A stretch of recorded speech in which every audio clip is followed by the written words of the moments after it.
జిల్లా మాచర్ల మున్సిపల్ మాజీ chairperson తురక Kishore arrest. ఆయన అరెస్ట్ అనంతరం మాచర్ల కోర్టులో హాజరుపరిచిన పోలీసు ఉన్నతాధికారులు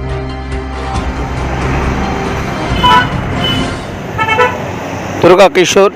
2024 సార్వత్రిక ఎన్నికల్లో పలు కేసుల్లో నిందితులుగా భావించి కోర్టులో హాజరుపరిచిన పోలీసు బలగాలు మేజిస్ట్రేట్ ముందు హాజరుపరిచిన